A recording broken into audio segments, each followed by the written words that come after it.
Well, hey there, it's Dr. Kevin, and in this video, we're going to cover food for your mood. More specifically, how to eat for depression for beginners. Because maybe if you're struggling with your mental health or depression, perhaps you've already tried a diet, and I hate the word diet. In fact, I have an acronym I created for the word diet, and it goes like this: deliberately identified as an eating trend. That's what diets are. They're eating trends. And you know yourself, when you go on a diet, you must go eventually, you go off it. So that's why I typically don't like diets, but there are certain strategies for eating to improve your health, more specifically your mental health and depression. For instance, you could use a Mediterranean diet, which has been supported for mental health and the brain, a low FODMAP diet. Some people eat vegan. People try lots of different eating strategies to improve their mood. Well, no matter what diet you follow, if you are not following these four things that I'm going to give you, you can screw the whole thing up. Yeah, truthfully, there are some fundamental things you just need to do to help yourself with depression when it comes to food. Because let's face it, our happy hormones that make us feel great, motivated, a sense of well-being, they come from our body. They are made inside our body from the food we consume. So if you're not eating the right foods in the right ratios at the right time of the day, and your body's not digesting these, breaking them down, well, there could be a problem for you making these happy hormones. Anyway, let's stop beating around the bush here. Let's get to these four fundamentals. Are you ready to roll? Let's do this. Here we go. Number one, this is a biggie. Eat fat. That's right, eat fat. Unfortunately, way too many people are afraid of fat. You know, there was a big push back in the 80s when it came to eating strategies to stay away from fat. It was demonized because we thought that if we ate too much fat, we're going to get high cholesterol and we're going to die of a heart attack. Well, that has been debunked since then. In fact, do you know that your brain that houses these happy hormones and chemicals that make you feel good, your brain is 60% fat by body weight? That's right, it is a lot of fat in your brain. Now, when I'm referring to fat, I'm not suggesting that you go out there and eat a bunch of bacon, or perhaps you go to the drive-thru and you have some French fries, which are fried in fatty oils. That's not what I'm referring to. Now, meat is okay, even fattier cuts of meat, but where you get the meat, how it's raised and how you source it's important. For instance, beef gets a bad rap as well because it's just predominantly been programmed in our minds since the 80s that it's bad to eat red meat.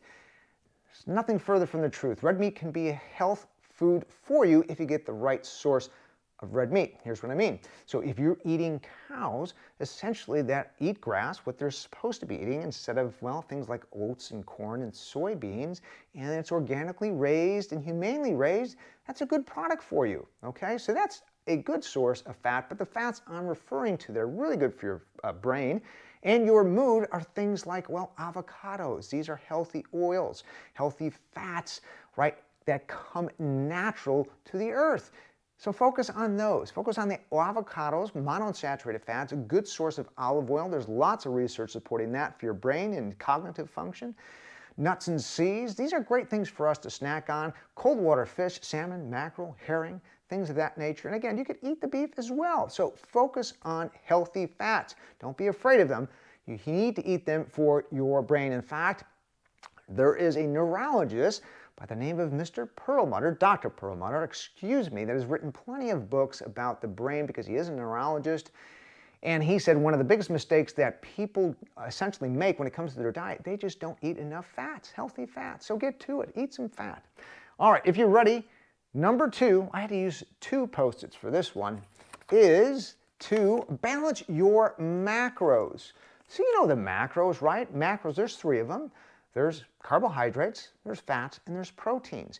It's a big mistake a lot of people make. Think about a dining experience that you have. You go out with your family, friends, whoever. Maybe you just sit at home and you have a nice Italian dinner, a plate full of pasta, and that's it. It's all carbs.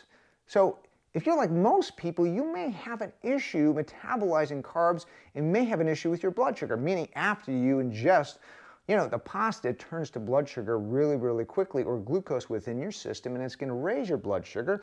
But eventually, if you're not sensitive to insulin, that blood sugar is going to drop. And again, it comes back to the brain. If you have a drop in blood sugar, you're not going to have enough fuel for your brain. You feel tired, you can get brain fog, depression, things of that nature. And plus, when it comes to grains and gluten, which is found in wheat, it's another biggie, something we should avoid. By the way, if you're looking for more information on food, you can go back to my website. It's up there in the banner, kevindobrinsky.com, and I have a depression diet cheat sheet for you right there. Don't have to follow on a complete diet. Just start with those fundamentals. In fact, there are 5 trigger foods that you should really never eat if you have depression, so you can go grab that. So make sure you balance your macros. Make sure at each meal that you have some source of fat, protein, and carbohydrate. And the big mistake is that a lot of people consume a lot of carbs. So one thing you can do is start counting your carbs. Add up all your carbs throughout the entire day. Things that you drink, things that you eat. Just look at the food labels on the back. It'll say total carbohydrates. Try to understand how much you're consuming of that product. Add them up throughout the entire day. And if you just work on cutting those in half, that's going to help you tremendously. And then think about a plate, right? Make sure it's divided in equal parts, proteins, fats, and carbs. There you go. Number 3, this is a huge one. Hydrate. Unfortunately, most of us do not drink enough water. When I'm talking about hydrating, I'm referring to pure filtered water. Get a good source. Try to avoid the tap if possible. Don't think of your diuretics. What I mean by diuretics, things like alcohol, more specifically, things like tea, things like coffee. These are diuretics. That means that they're going to pull water from your body naturally. It's going to flush your body of water, and when water comes out of your body, it pulls minerals with it. So make sure you stay hydrated, because the other source in your brain other than fat, the majority of it is composed from water. A lot of headaches, migraines, fatigue, brain fog is due to dehydration. So make sure first thing you do in the morning, try to remember this: get up and hydrate. Have a nice large glass of water, 12 ounces to start your day. Why? Well, think of it this way. During the evening, when you're sleeping at nighttime, you actually are dehydrating yourself. Do you remember doing this little trick in your car, in your family's car, perhaps on a mirror, is you just breathe on that mirror, right, or that glass, and then you write on it? Well, what's coming out of your mouth and out of your lungs? Well, it's moisture. So when you're sleeping, all that moisture is coming out of your lungs at night. So first thing in the morning, make sure you hydrate with a nice large glass of water. There we go. That's number 3. You ready for the last one? Number 4. Again, these are fundamental strategies when it comes to any diet. Plan. That's right, plan. Have you ever gone grocery shopping when you're hungry?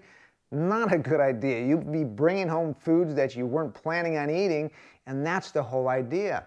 You know, I really have no problems making food in the kitchen without recipes. My wife, on the other hand, what she does, unfortunately, she waits and then she asks herself a question, which is basically, what do I feel like eating? If you did that all the time, basically, what I feel like eating, what do I have a taste for, you're going to end up in a situation, especially if you're hungry, if you didn't plan, probably eating some food that, well, is not good for you. But if you plan ahead, at least have some things written out for instance, for breakfast and lunch, you know, you're going to have a good start to the day.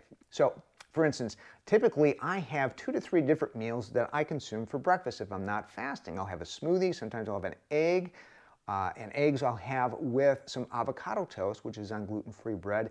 Sometimes I'll have some yogurt. So I typically only have 2 or 3 different meals. So if you don't have a strategy and if you're not planning, you probably will be eating some things that are not great for you. So just create a little bit of a list for yourself. Start off with at least breakfast and work to lunch. 2 or 3 different meals that are healthy for you, that are, well, first and foremost, balanced when it comes to macros. Make sure they have enough healthy fats in there. And then, most importantly, hydrate beginning of the day and in between meals. All right, at this point, you're probably tired of looking at me. You're probably tired of listening to me talk about food, but it is so important for our brains and our body. Remember, you can't separate your brain from the rest of your body, and we need this entire biological presence to help us create happy hormones, and we do it through food. So that's why this stuff is so important. Hey, I hope you appreciate this, and let me know if you want more videos like this. Give it a thumbs up so we can get it out to those people, of course, that need it. Make sure you're subscribed here. And again, anytime you need any additional help, you can go back to my site for either a free download on the diet cheat sheet, or you can just reach out and ask for more help if you need it. That's why I'm here. That's why I'm doing it. And I'm glad you're here as well. Hey, I'm out of here. I'm going to cut you loose I'm going to see you again very, very soon, hopefully tomorrow. But until then, I'm Dr. Kevin. I want you to eat well and be well.